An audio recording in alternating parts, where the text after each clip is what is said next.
پاکستان کے اندر آج تک جتنے بھی ڈیولپرز ہیں، بلڈرز جو ہوتے ہیں، مطلب جتنی بکنگز ہوئی ہیں میکسیمم لوگ ڈیلیور نہیں کر سکے. اگر آپ نے اپنی سوسائٹی میں پے بیک کرنا ہے تو آپ نے لوگوں کو کاروبار کے اوپر لے کے آنا. دنیا بھر میں جو زیادہ پیسے ہیں وہ آئی ٹی کے اندر ہیں. تو آپ اپنے پروجیکٹس کو کیسے مارکیٹ کرتے ہیں، کیسے برانڈ کرتے ہیں، آپ کی اسٹریٹجی کیا ہوتی ہے؟ آپ نے دیکھا ہوگا کتنی بلڈنگز ہیں وہ بن چکی ہوتی ہیں اور بعد میں وہ کہتے ہیں جی ایلیگل ہے. تو اب جس بیچارے نے بیچ دیا، وہاں روڈ کے اوپر سارا کام ہوا، پورا اسٹرکچر بن گیا، کوئی نہیں بولا، لوگ آباد ہونا شروع ہو گئے. حکومتی جو ایجنسیز ہیں ان کو خیال آیا کہ یہ غلط ہے، تو پھر پراپرٹی ڈیلر کا تو قصور تو بیچارے کا بعد میں. ہم 80% جو اپنے پنڈی اسلام آباد کے پروجیکٹ ہیں اس میں لوگوں کو منع کر رہے ہیں کہ آپ انویسٹمنٹ نہ کریں. السلام علیکم جی، تنویر مغل ہیئر. آج میں اپنے نیکسٹ اپوزٹ میں آپ کے ساتھ حاضر خدمت ہوں اور میرے ساتھ آج مہمان خصوصی ہیں عمران صاحب. عمران عزیز صاحب ہماری مارکیٹ میں ایک جانی پہچانی شخصیت ہیں جن کا تعلق بیسیکلی کشمیر سے ہے اور ان کا فیملی بیک گراؤنڈ یہی ہے کہ یہ کاروبار کرتے ہیں، بٹ ریئل اسٹیٹ میں ہی از دا ون جنہوں نے انیشیٹو لیا اور آج مارکیٹ کے اندر ملٹیپل پروجیکٹس یہ ڈیلیور کر چکے ہوئے ہیں اور ملٹیپل بزنسز کے اندر رہتے ہوئے یہ اپنے آپ کو لے کر چل رہے ہیں. انٹرنیشنل ٹریولنگ کے بھی بہت شوقین ہیں اور اس کے علاوہ کشمیر بزنس فورم کے کو بھی اس وقت لیڈ کر رہے ہیں.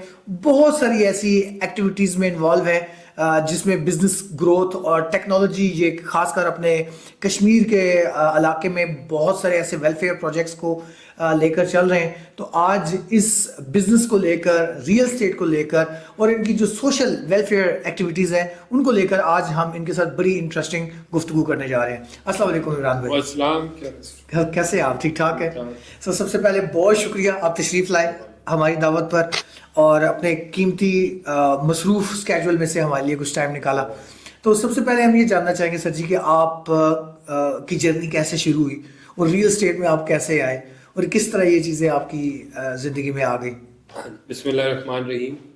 تنویر بھائی بہت شکریہ، آپ نے موقع بھی دیا، آپ کی بڑی زبردست آڈینس بھی ہے اور آپ سے آف دی کیمرہ تو ہماری گفتگو رہتی ہے جی، اور آپ سے بڑی سیکھنے کی چیزیں بھی ملتی ہیں اور ماشاء اللہ آپ صاحب نظر بھی ہیں. ان ساری چیزوں کے اوپر جو مارکیٹ ہے، اسیسمنٹ ہے، ویلیوز ہے، بزنس، یہ ساری چیزیں آپ کرتے ہیں. اور یہ ریئل اسٹیٹ بزنس کلب آپ کو یاد ہو کہ جب آپ کی ابتدائی میٹنگز تھی اور یہ ساری تھیم تھی تو ہم مل کے اس میں کرتے رہے اور بہت ساری ابتدائی میٹنگ بھی میں شریک بھی ہوتا رہا. اور اللہ کا بڑا احسان ہے ہمارے لیے کہ آپ ہماری مارکیٹ میں موجود ہیں. چمکتا ہوا ستارہ بھی ہیں. جزاک اللہ. Thank you. جرنی تو اللہ تعالیٰ نے کچھ چیزیں لکھی ہوتی ہیں، آپ نے کہاں پیدا ہونا ہے، کن حالات کو دیکھنا ہے، کیا کیا چیزیں فیس کرنی ہے اور شاید کچھ چیزیں آپ انیشیٹ کر رہے ہوتے ہیں، اللہ تعالیٰ پھر اس میں معاونت کر رہا ہوتا ہے. تو شاید اپنے بزنس تو میں نے فرسٹ سیکنڈ ایئر سے شروع کر دیا تھا اپنے کالج لائف سے. اچھا جی. تو اس کے بعد پھر بہت سارے اسکول بھی بنایا، کانٹریکٹنگ بھی کی. ریئل اسٹیٹ کا بزنس بھی مجھے اراؤنڈ 20 سال ہو گئے، 20-22 سال ہو گئے. ٹھیک ہے. تو ریئل اسٹیٹ کے بزنس میں ایکسیڈنٹلی ہی آئے. ایسے لگتا تھا کہ یہ ذرا سروسز کا بزنس ہے، آسان ہے اور اس میں آپ پاس انویسٹمنٹ کی بہت زیادہ نہ بھی ہو تو چل جاتی ہے. اور سروسز کے بزنس میں ایک چارم بھی ہوتا ہے، آپ کو اندازہ اس کے اندر چیزیں ذرا فینٹیسی ہوتی ہے، آپ ذرا باؤ ٹائپ دکھتے ہیں اور اس وجہ سے مجھے لگتا تھا کہ ریئل اسٹیٹ میں ایک کام ہے. کوئی بہت لمبی چوڑی پلاننگ اور سوچ کے نہیں کیا. انفارچونیٹلی یا فارچونیٹلی میری فیملی میں کبھی کوئی ریئل اسٹیٹ کے بزنس میں رہا نہیں. ہمارا فیملی بیک گراؤنڈ جو ہے وہ ٹرانسپورٹ بزنس کا ہے، ہماری فیملی اسی میں رہی. لیکن ایک موقع پہ حالات اور واقعات ایسے آئے کہ میں ریئل اسٹیٹ کے بزنس میں آ گیا. اور بیریئر ٹاؤن بھی اس وقت بوم کے اوپر تھا اور کام اس میں بڑا اچھا تھا. بیریئر ٹاؤن کے اندر جب جا کے وزٹ کرا کے اور دیکھ کے اور آفیسز کا جو ماحول تھا اور یہ ساری چیزیں وہ بھی ہمیں بڑی پسند آئی. اس کے بعد اللہ نے کیا پھر چلتا رہا. ٹھیک ہے. آج سے وقت آ گیا. مطلب ریئل اسٹیٹ میں آپ تقریباً 2016-17 میں آئے؟ نہیں، 2004-05. 2004-05 میں آئے ہیں. 20-22 سال ہو گئے. اچھا ٹھیک ہے. تو آ کے آپ نے پہلے real estate day to day sale purchase کا کام کیا؟ ہم نے تو بہت ہی ایک ویسٹیج میں 3rd فلور پہ ہمارا آفس تھا. ٹھیک ہے. اور چھوٹا سا آفس تھا اور پھر ہم نے میں اور میرے ایک اور جو کولیگ تھے ناصر جان، ہم نے شروع کیا. ٹھیک ہے. اور شروع میں تو ہم نے صرف رینٹ کا کام کیا. ٹھیک ہے. میں ہمیشہ چیزیں ذرا ایسے پلان کرتا ہوں کہ بیسک چیزیں آپ سیکھ لیں. جب میں نے کانٹریکٹنگ بھی کی فارسٹ کانٹریکٹنگ. تو اس کے اندر بھی میں نے بڑی چیزیں پہلے شروع سے سیکھی, جو کہ بیسک آپ کی رینٹ کا کام اس کی بیسک ہے, اس کو ہم نے سیکھا. پھر سیل پرچیز کیا, پھر بیریا کے ساتھ کام زیادہ کیا ہم نے. اور ظاہر ہے جب ہم اس کو ایکسپینڈ کر رہے تھے تو کراچی میں, لاہور میں آفیسز بھی بنائے, ڈی ایچ اے کے ساتھ بھی کام کیا اس لحاظ سے. لیکن وہ سٹارٹ جو تھا وہ وہی جو ایک بندے کا سٹارٹ ہوتا ہے عموماً وہی تھا. ٹھیک ہے. اور اس میں آج کل جس طرح ڈیجیٹل ٹرانسفارمیشن ہو رہی ہے, اور آپ میرے خیال سے کشمیر بزنس فورم کو بھی آپ لیڈ کر رہے ہیں, تو اس پہ کیا ایکٹیویٹیز آپ کر رہے ہیں؟ اس وقت کیا کرتے تھے ابھی دیکھیں ہمارے یہاں تو میرے خیال ہے جو انٹرپرینور ہوتا ہے اس کو ایک یہ چیزیں جو مارکیٹ میں نئی ٹرینڈز اور نئی چیزیں آ رہی ہوتی ہیں, جیسے میں زمین.com کے ساتھ 2008 سے میں ان کا کسٹمر رہا. 2008 میں زمین.com ہم نے اڈاپٹ کیا, اور ہم نے یہ جو ڈیجیٹل میڈیا ہے اور اس کے لیے ان ہاؤس جو ہمارا پہلا بندہ تھا وہ شاید 2008-9 میں ہی ہم نے ہائر کیا. ٹھیک ہے. اور بڑے انیشیل سٹیج پہ جب مارکیٹ میں بھی اتنا ٹرینڈ نہیں ہوتا تھا. تو آج جو آپ کو پتہ ہے کہ آزاد کشمیر میں جو ہمارا بزنس فورم ہے وہ تو ہم نے اراؤنڈ 2021 میں یہ سٹارٹ کیا, جس میں ہمارے ذہن میں یہ تھا کہ چونکہ ہم آزاد کشمیر سے لوگ رہنے والے ہیں اور وہاں پہ نا بزنس کلچر نہیں ہے, تو ظاہر ہم بزنس کرتے ہیں, بزنس فیملیز ہیں, تو ہمیں یہ اندازہ ہوا کہ اگر آپ نے اپنی سوسائٹی میں پے بیک کرنا ہے تو آپ نے لوگوں کو کاروبار کے اوپر لے کے آنا ہے, اپنی یوتھ کو, اپنے لوگوں کو, اور جو ایگزسٹنگ جو لوگ کام کر رہے ہیں ان کی جو ایبلٹی ہے اس کو زیادہ کیا جائے. اس کے لیے ہم نے بزنس فورم قائم کیا آزاد کشمیر میں, اور اس کے علاوہ گلگت بلتستان میں. اس کے اندر جو ڈیجیٹل یا آئی ٹی کو آج کل ہم اس لیے زیادہ فوکس کر رہے ہیں کہ آپ کو پتہ ہے کہ دنیا بھر میں جو زیادہ پیسے ہیں وہ آئی ٹی کے اندر ہیں لوگوں, اور ہمارے یہاں یوتھ, ہمارے یہاں تنویر بھائی جو ایجوکیشن ریشو ہے وہ 100% ہے, ہمارے 100% بچے بچیاں پڑھے لکھے ہیں. تو اب ہم یہ باقی چیزیں بھی ہمارے پاس ہو سکتی ہیں, ایگریکلچر ہو سکتا ہے, ٹورزم ہو سکتا ہے, لیکن مجھے لگتا ہے کہ اگر ہم ان کو اسٹریٹ اگر آئی ٹی کے ساتھ جوڑیں گے تو وہ بڑے کمفرٹیبلی اس میں کام کریں گے. کیونکہ اگر آپ ان کو کہیں جی ایک ریسٹورینٹ کھول لو تو شاید ان کے لیے دقت ہو, اگر ہم ان کے کہیں جی ایگریکلچر میں جانا ہے آپ اس کے اندر ان کو وہ کمفرٹیبل نہ ہوں. لیکن اگر ہم ان کو کہیں جی ایک لیپ ٹاپ ہے, انٹرنیٹ ہے, اور آپ کے لیے دنیا ساری اوپن ہے, اور آپ کو پتہ ہے اس کے اندر ارننگ زیادہ ہے, خود پاکستان گورنمنٹ کا اس کے اندر فوکس زیادہ ہے, تو میرا خیال یہ ہے کہ اگر ہم نے آزاد کشمیر میں کوئکلی چینج لے کے آنی ہے اور اپنی یوتھ کو اس کی طرف اگر لے کے آنا ہے تو آئی ٹی کے اندر ان کو ایکسپوئر اگر ہم دیں گے, ان کی نیٹ ورکنگ اور بریجنگ کروائیں گے, تو یہ ہمارے لیے بڑی اپرچونیٹی. تو آپ ان کو ریئل اسٹیٹ کے ساتھ متعارف نہیں کرواتے؟ ریئل اسٹیٹ تو ڈیفینیٹلی کرواتے ہیں, ظاہر ہے ہم لوگ جہاں اٹھتے بیٹھتے ہیں ہماری تو بولی یہی ہے نا, اور لوگ وہ کرتے ہیں. لیکن ظاہر ہے ہم سارے, چونکہ آپ نے دیکھا یہاں اگر بیریا کی مارکیٹ ہو یا پنڈی اسلام آباد میں جتنے آزاد کشمیر کے لوگ ہیں وہ ریئل اسٹیٹ میں زیادہ ہیں, آپ خود بھی ان لوگوں کو جانتے ہیں. تو ابھی تو ہم چاہتے ہیں کہ اب ظاہر ہے ہر بزنس میں کوئی کسی علاقے کی پرسنٹیج وائز لوگ ہونے چاہیے. ٹھیک ہے. تو جو کشمیر سے آتا ہے پنڈی اسلام آباد میں تو وہ ریئل اسٹیٹ میں ہی آتا ہے.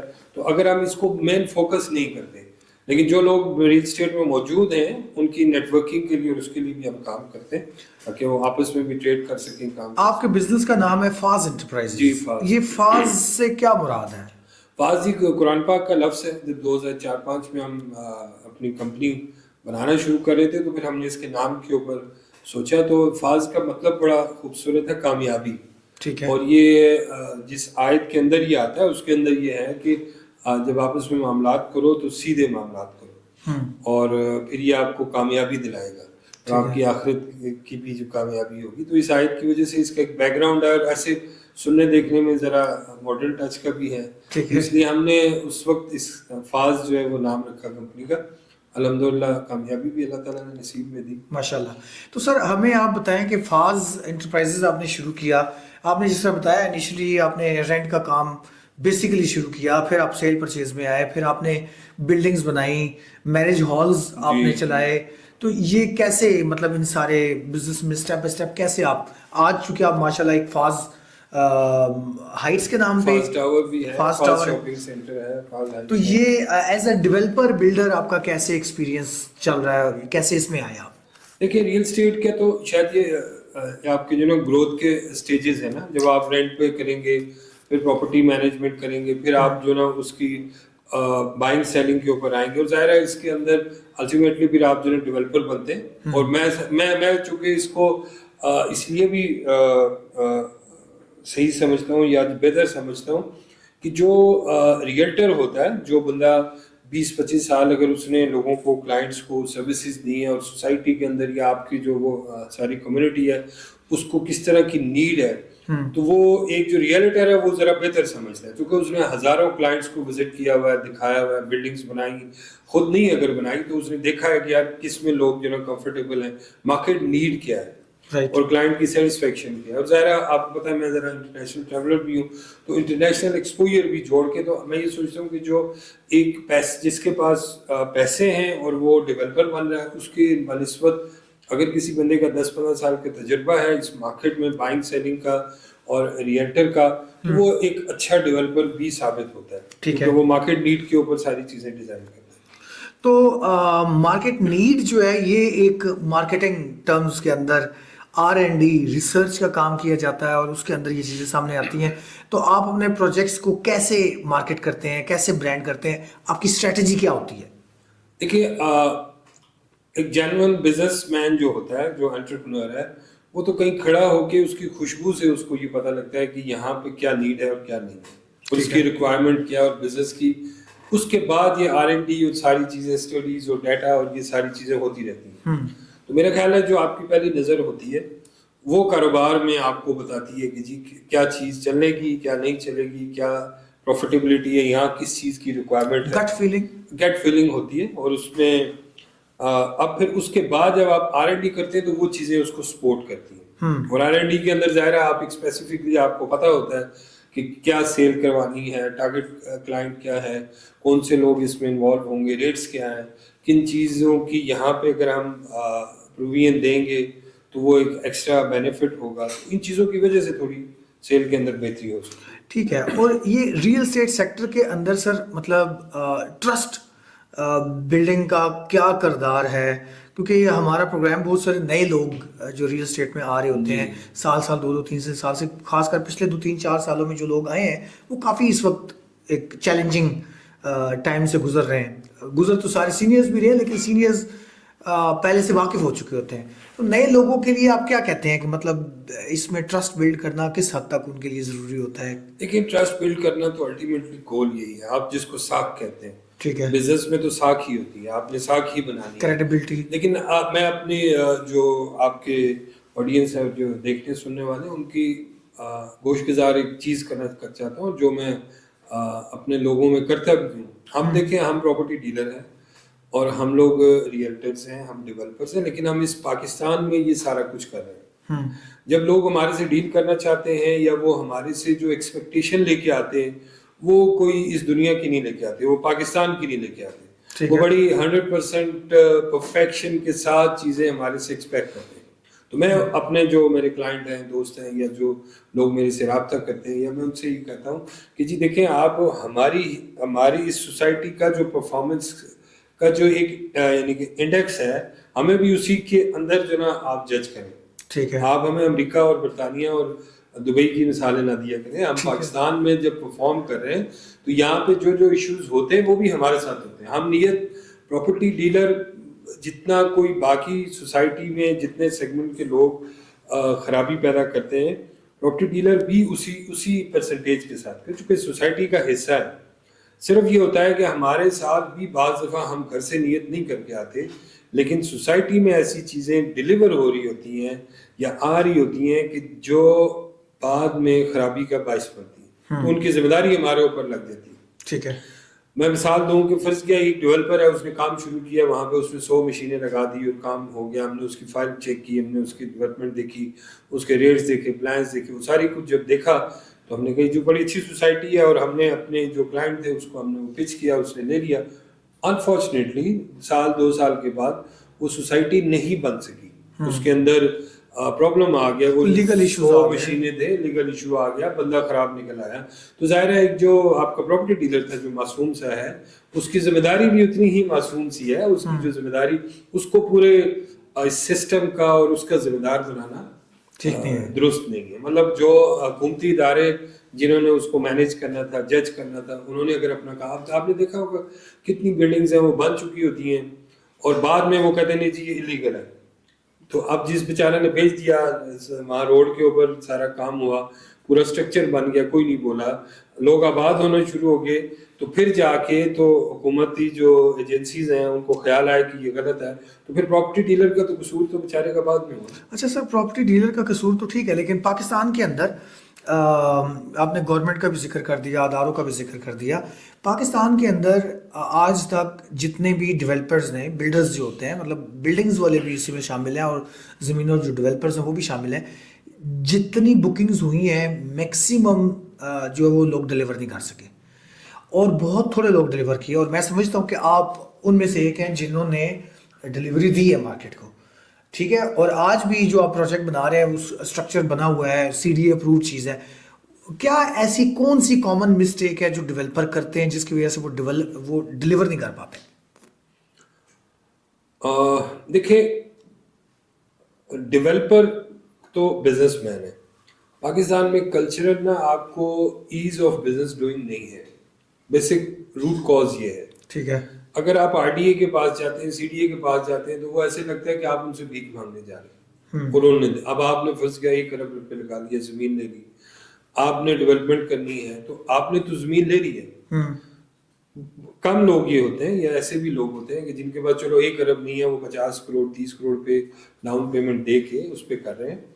اگر فرض کیا ان کے لیے آسانی پیدا کر دی جائے, اور آسانی پیدا کی بھی جاتی ہے لیکن مخصوص طبقے کے لیے, اگر آپ کی سے نہیں ہے, آپ کسی مخصوص طبقے سے تعلق نہیں رکھتے, تو پھر آپ کے لیے آسانی نہیں ہے. تو اگر ہم یہاں فیئر بیسس کے اوپر آسانی پیدا کریں گے ہر سیگمنٹ کے لیے, ایک عام بندے کے لیے بھی, تو پھر میرا خیال ہے کہ یہ مس کمٹمنٹس کم ہوں گی. اگر ہم جو ہمارے سی ڈی اے ہے, آر ڈی اے ہے, ان کے رولز دیکھیں, پاکستان ہاؤسنگ میں گھروں کی شارٹ فال کا شکار ہے. یہ ڈیٹا ہم نے تو نہیں دیا, ہم نے تو نہیں کیا. تو اگر ڈیولپر آ رہا ہے, وہ گھر بنا کے دینا چاہتا ہے, اور ریئل اسٹیٹ کی بزنس سے کہتے ہیں کہ 40-50 انڈسٹریز چلتی ہیں, لوگوں کے گھر چلتے ہیں, تو آپ اس پہ اتنے قدغن اتنی سختی کیوں کرتے ہیں, کس بنیاد پہ؟ اور اسی بنیاد پہ پھر فراڈ بھی ہو جاتے ہیں. چونکہ ایک بندے نے لینڈ لے لی, ڈیولپمنٹ نہیں ہو, اس کی اپروول نہیں آ رہی. اپروول کے لیے آپ دیکھیں, میرا خیال ہے 2 سے 2.5 سال میں کہتے ہیں کہ جی کو 10 اپروولز بھی نہیں آئی آر ڈی اے سے, اور پنڈی اسلام آباد کتنا ایکسپینڈ ہوا ہے اس عرصے میں. تو اس کا مطلب یہ ہے کہ اگر آپ ان کے لیے آسانیاں پیدا نہیں کر رہے, تو ڈیولپر کے لیے پھر کام کرنا مشکل ہوتا ہے, چونکہ پھر بینک کال نہیں ہوتا, کمیونٹی سیٹسفائی نہیں ہوتی, وہ ایک مخصوص کسٹمر کے ساتھ جا سکتا ہے. دیکھیں ہمارے اوورسیز ہے, یا ہم خود اس کی تبلیغ کرتے ہیں کہ جو جگہ منظور نہیں ہے آپ اس میں انویسٹمنٹ مت کریں.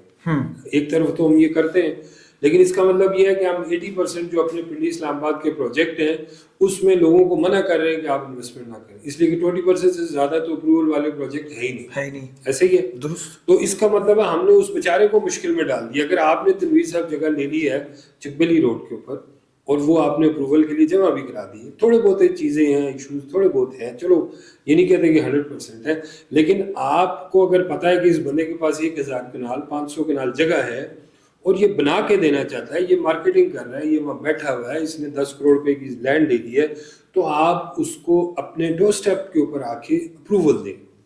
جب وہ اپروول میرے پاس آئے گی, اگر میں بھی اس میں, اب میں کسی بھی جو سوسائٹی اپروو نہیں ہے اس میں انوالو نہیں ہوتا, اور میرے جیسے بہت سارے لوگ ہیں باہر جو ہمارے کلائنٹ ہیں وہ انوالو نہیں ہوتے, تو اس کا مطلب ہے کہ بہت سارے ایک بڑی تعداد سے وہ محروم رہ جاتا ہے. تو اگر ہماری اتھارٹیز جلد سے جلد اپروولز دیں گی, تو ہمارے جتنے بھی انویسٹرز ہیں وہ ان ڈیولپرز کے ساتھ تعاون کریں گے. اچھا عمران بھائی, آپ ٹھیک ہے, یہ تھوڑا سا گورنمنٹ کی طرف آپ نے رسپانسبلٹی زیادہ ڈال دی ہے, اسی طرح پرائیویٹ سیکٹر کو جو لوگ کام کر رہے ہیں ان کو بھی بڑی ذمہ داری کا مظاہرہ کرنے کی ضرورت ہے. تو آپ انٹرنیشنل ٹریولنگ بھی کرتے ہیں, میں نے دیکھا آپ نے پچھلے 2 سال کے اندر ماشاءاللہ کافی سارا آپ نے یو ایس ٹریول کیا, آپ جی سی سی کنٹری آپ نے ٹریول کی, اور وہاں لوگوں سے آپ ملے, کشمیری کمیونٹیز کے ساتھ بھی ملے, اس کے علاوہ پاکستانی کمیونٹیز کے ساتھ ملے. اس وقت رائٹ ناؤ جب آپ اور میں پوڈ کاسٹ کر رہے ہیں, ہمیں پاکستان کو ایک بہت بڑا چیلنج یہ آ رہا ہے کہ پولیٹیکل انسٹیبلٹی اور پولیٹیکل رفٹ کی وجہ سے پاکستان کے اندر اس وقت کاروبار بہت متاثر ہے, اور اوورسیز پاکستانیز جو ہیں وہ اب اس طرح ولنگلی پیسے نہیں بھیج رہے ہیں. ٹھیک ہے, یہ پولیٹیکل نمبر سکورنگ ہو رہی ہے. یہ کہہ رہے ہیں جی کہ 2024 میں پہلے سے زیادہ ریمیٹنس آئے ہیں.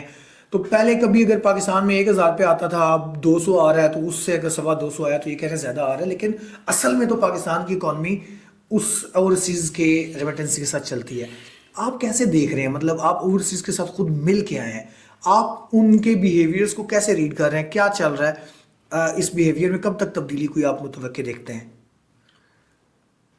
یہ انفارچونیٹ ہے تنویر بھائی, جو آپ کا چونکہ میرا آزاد کشمیر سے تعلق ہے, اور ہمارے یہاں آزاد کشمیر کے ایک بڑی تعداد جو ہے وہ اوورسیز میں ہے, اور وہ کشمیر میں نہیں ہے, اپنے روزگار کے لیے وہ باہر ہے, اور انہوں نے بڑی قربانی دی ہے.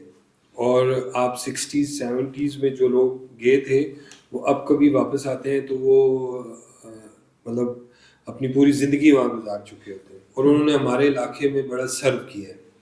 اور اس کے علاوہ جتنی ہمارے یہاں خوشحالی ہے, جو روزگار کے مواقع, تعلیم ہے, انفراسٹرکچر بہتر ہے, وہ صرف ہمارا اوورسیز کمیونٹی کی وجہ سے. ہمارا جو گیپ ہے اس وقت جو سوسائٹی کے اندر, وہ ہے مکالمہ, آپس کی بات چیت. دیکھیں, پاکستان کہیں نہیں جا رہا, پاکستان ڈیفالٹ نہیں کر رہا, پاکستان کی سیاسی صورتحال درست ہو رہی ہے, کبھی تھوڑی درست ہو جاتی ہے پھر خراب ہو جاتی ہے. کوئی ایک خبر آتی ہے کہ آج جج صاحب کا موڈ ایسے تھا یا چیف صاحب کا موڈ ایسے تھا, تو وہ ایسے لگتا ہے کہ سب کچھ ہی خراب ہو گیا. ایسا نہیں ہوتا. دنیا کے ہر ملک میں, امریکہ جیسے ملک میں ٹرمپ صاحب کا ایک بیان کیسا آتا ہے تو وہاں پہ تو ایسا نہیں لگتا کہ جی اب سیاست ختم ہوگی, ملک تو چل رہا ہے. تو ہمارے یہاں مکالمے کا فقدان ہے.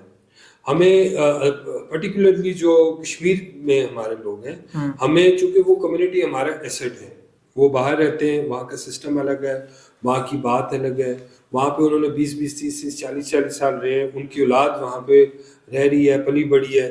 وہ اس سسٹم کو ہمارے سسٹم کے ساتھ کمپیریزن کر کے ایک طرح سے ڈپریس ہو جاتے ہیں. میری رائے یہ ہے کہ ہمارا کمپیریزن نہیں بنتا, ورنہ ضرورت ہے.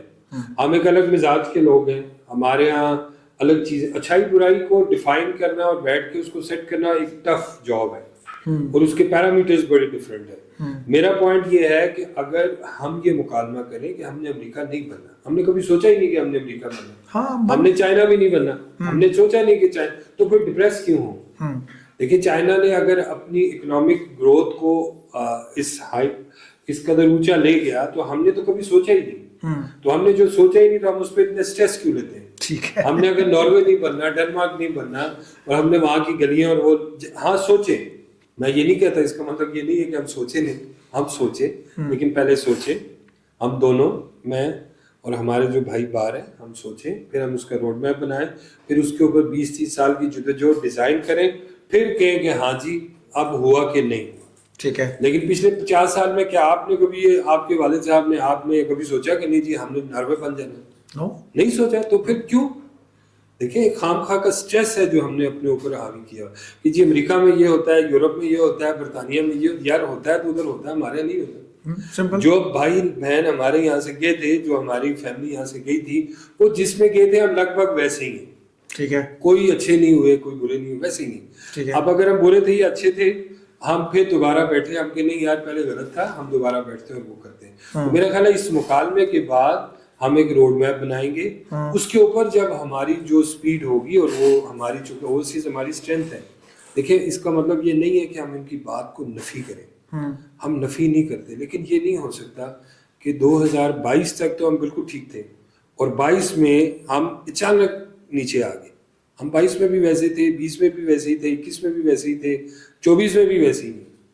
تھوڑی بہت جو گراف میں اپ ڈاؤن ہے, اس کو بالکل نیچے کرنا جو ہے نامناسب ہے. آج مکالمہ کر کے آپ ایک روڈ میپ بنائیں, جو باہر ہمارے لوگ ہیں وہ ہماری سپورٹ کریں. اکنامک جو آپ کہتے ہیں کہ جی اوورسیز میں ہمیں پیسے بھیجنے ہیں کہ نہیں بھیجنے, میں کہتا ہوں وہ ہماری سکل کے اوپر بھیجیں, ہماری نالج کے اوپر ہمیں پیسے بھیجیں. ہم ان سے یہ مطالبہ کرتے ہیں, میں باہر جاتا ہوں تو جو میرے آزاد کشمیر کے لوگ ہیں, میں ان سے کہتا ہوں جی 10% پے بیک کریں, 10% of your time, 10% of your knowledge and 10% of your wealth. ہمیں نہ بھیجیں کہ جی روٹی کے پیسے بھیج رہے ہیں, پلاٹ کے پیسے بھیج رہے ہیں. ہاں, جو نالج آپ نے سیکھی ہے, جو اسکل وہاں پہ آپ کو آئی ہے, وہ ہمیں پھر اس کے لیے پے بیک کریں. کسی بھی جو اس کا میڈیم ہے اس کے تھرو. اسی طرح میں ان سے کہتا ہوں کہ جی آپ کو جو وقت ہے اپنا وقت ہمیں دیں, ہمارے سے اپنی سوسائٹی کو وقت دیں. اسی طرح جو اب آپ جو وہاں پہ چونکہ جو ہمارے دو سیگمنٹ, ایک ہمارا جو گلف ایریا ہے وہاں سے تو لوگ چونکہ وہاں پہ مستقل نیشنلٹی نہیں ہوتی, وہاں سے تو پیسے آ جاتے ہیں, ابھی بھی جو ریمیٹنس آتا ہے وہ انہی ایریا سے آتی ہے. لیکن جو ہمارے نارتھ امریکہ میں, یورپ میں اور پرٹیکولرلی ہمارے یو کے میں جو لوگ ہیں وہ ان سے ہم یہ کہتے ہیں کہ جی وہ 10% پے بیک ان فارم اور ویلتھ بھی کریں, وہ 10% نہیں بھیجتے. تو جب وہ 10% بھیجیں گے, ہم نہیں کہتے جی ہمارے لیے پلاٹ لیں, وہ بلڈنگز, ڈیزائن, کنسٹرکشن, اسکول, سب چیزوں میں انویسٹمنٹ کریں. تو اپنی جب نالج, ویلتھ اور ٹائم کے ساتھ کریں گے تو انشاءاللہ وہ بہتر ہوگا. ٹھیک ہے, یہ تو اوورسیز کے لیے آپ نے بتایا. آپ خود بھی چونکہ سارے ممالک کے اندر ماشاءاللہ آپ نے ٹریولنگ کی ہے. پاکستان میں پچھلے 2 سال سے جو اسٹریس ہے, اس اسٹریس کی وجہ سے آپ کو پتہ ہے برین ڈرین ہوا ہے پاکستان میں. کاروباری لوگ بھی نکلے ہیں یہاں سے. پیسہ تو پہلے بھی آتا اور جاتا رہا ہے, لیکن اس دفعہ کاروباری لوگ موو ہوئے ہیں, ڈاکٹرز, انجینئرز. تو آپ نے نہیں سوچا کہ کسی اور ملک میں جا کے کاروبار کیا جائے؟ نہیں جی, میں تو, مجھے کہا جاتا ہے پریشر بھی ہے, لیکن مجھے اپنا ملک اچھا لگتا ہے, اپنے لوگ اچھے لگتے ہیں, یہاں بیٹھنا اٹھنا ہنسنا کھیلنا اچھا لگتا ہے, یہاں کا کھانا اچھا لگتا ہے, یہاں کی ہوا مٹی اچھی لگتی ہے. ٹھیک ہے, میں تو باہر شاید 10, 15, 20 دن بھی رہتا ہوں تو بس 10 ایک دن تو ٹھیک رہتے ہیں, حالانکہ بڑی ایکٹیویٹی میں کرتا ہوں, لیکن اپنا ملک اپنے جیسے لوگ ہیں, اپنی بولی ہے, اپنے لوگ ہیں, اپنے ہر چیز اپنی ہے. ٹھیک ہے. تو مطلب آپ نے اس لیے کیونکہ یہ اپنا گھر ہے اس لیے اپنا گھر ہے. کہ اگر اپنا گھر, اپنی ماں اگر بیمار بھی ہے, وہ اس کو کوئی پرابلم بھی ہے, تو ہم نے ماں کو تو نہیں چھوڑ سکتے, ہم نے اس کو ٹھیک کرنا ہے. ہم نے یہ نیت کرنی ہے کہ اس کو ٹھیک کرنا ہے, اس کو بہتر کرنا ہے. اور انشاءاللہ جو لوگ ہمارے باہر گئے انہوں نے بھی جو قربانی دی ہے وہ اس وقت کی ضرورت تھی. جو برین ڈرین ہو رہا ہے یہ بھی ہم میں سے کچھ ہے, ہمیں ماشاءاللہ آبادی ہماری زیادہ ہے, یہ یہاں جو پیچھے رہ گئے ان کے لیے کوئی اتنی بڑی ٹینشن والی بات نہیں, مینیجیبل ہے, ہماری آبادی زیادہ ہے, تو اس وجہ سے کوئی میجر فرق نہیں پڑے گا. ٹھیک ہے. اچھا, مجھے as a investment advisor next میرا ایک کوشچن ہے کہ مثال کے طور پہ پاکستان کے اندر جو لوگ انویسٹمنٹس کر رہے ہیں اس سارے آج کے حالات کو دیکھتے ہوئے اور اوورسیز کے لیے, آپ کیا ان کو سجیسٹ کریں گے کہ کمرشل میں پیسہ لگانا چاہیے, ریزیڈینشیل میں لگانا چاہیے, پلاٹس میں لگانا چاہیے؟ آپ کی کیا ایڈوائس ہے اس میں؟ دیکھیں sir, as a consultant, real estate consultant, جب کوئی بندہ میرے سے مشورہ کرتا ہے تو میں اس کے پورے معروضی حالات کو دیکھتا ہوں. ٹھیک ہے, کہ بندہ کون ہے, اس کا مزاج کیا ہے, اس کی فیملی بیک گراؤنڈ کیا ہے, اس کے علاوہ ایسیٹس کیا ہے, اس کے پہلے جو چیزیں یہ خرید چکا ہے وہ کیا ہے. تو یہ ایک بیلنس شیٹ ہونی چاہیے, انڈیویجولی الگ الگ بھی ہوتا ہے. ٹھیک ہے. اور اگر فرض ایک بندے کے پاس کمرشل پراپرٹی ہے وہ ڈیفینیٹلی بہتر ہے, اس میں آپ کی رینٹل ویلیو بھی ہوتی ہے, اس میں آپ کا انویسٹمنٹ اور ریٹرن بھی اچھا ہے. تیسرا یہ ہے کہ آپ کو اس کو ویٹ ایئر کے ذرا کم دھیان رکھنا پڑتا ہے. پھر آپ کے ٹیننٹ عموماً لانگ جو آپ کے 2, 4, 5, 10 سال والے چلتے ہیں, اس لیے کمرشل اگر رینٹل کے لیے لے رہے ہیں وہ تو اچھی ہے. ہمارے یہاں دیکھیں جو کنسلٹنسی ہے نا وہ بھی انڈیویجول بیس پہ پہلے ہونی چاہیے, کہ آپ اس فرد سے بات کریں, اس کے حالات سیکھیں سمجھیں. اچھا, دوسری چیز ایک اور بہت امپورٹنٹ ہے, ہر بندے کو ریل اسٹیٹ کی انویسٹمنٹ نہیں کروانی چاہیے. ٹھیک ہے. آپ پہلے اس کے حالات دیکھیں, اس کو تعلیم پہ, صحت پہ, اس کے بچوں کی ایجوکیشن پرٹیکولرلی وہ پہ, اس کی بیسک نیڈس پہ, فوڈ پہ, یہ چیزیں پوری ہیں تو پھر ریل اسٹیٹ پہ آئیں. ٹھیک ہے. اچھا, پھر اگر میرا نقطہ نظر یہ کہ اگر آپ پاس 30-40 لاکھ سے اوپر پیسے نہیں ہیں تو پھر ریل اسٹیٹ میں نہ آئیں. ٹھیک ہے. آپ اسٹاک ایکسچینج میں انویسٹمنٹ کریں. آپ انویسٹمنٹ تو ضروری ہے, انویسٹمنٹ تو ضروری ہے, چونکہ آپ اس کو سیو کر رہے ہیں اپنے منی کو, لیکن وہ جب تک آپ پاس ایک اچھی ہینڈسم اماؤنٹ نہ ہو اب ریل اسٹیٹ میں آنا ضروری نہیں ہے. باقی ایونیوز بھی ہیں, چھوٹی چھوٹی انویسٹمنٹس ہوتی ہیں جس میں آپ 2, 4, 5, 10 لاکھ روپے لگا سکتے ہیں, لیکن کم از کم 3 ملین, 4 ملین, 5 ملین کے بعد آپ ریل اسٹیٹ پہ آئیں. ٹھیک ہے. ہمارے یہاں اس ریجن میں پرپار ریجن. تو آپ نیکسٹ کیا ریل اسٹیٹ کے اندر کیا ٹرینڈز دیکھ رہے ہیں, آپ کون سا ایریا بومنگ ہے؟ دیکھیں ہمارے پاس تو تنویر بھائی جو ابھی شاید ہم ایسے اگر موٹا حساب کریں, ہم نے 25-30% چیزیں بنائی ہیں, ہماری تو ابھی 70-80% چیزیں رہتی ہیں. یہ سب بننی ہے, آپ کہیں بھی کریں گے وہ انشاءاللہ کلک کرے گی. ٹھیک ہے. اور ظاہر ہے تھوڑا ورٹیکل گرو اور ورٹیکل جو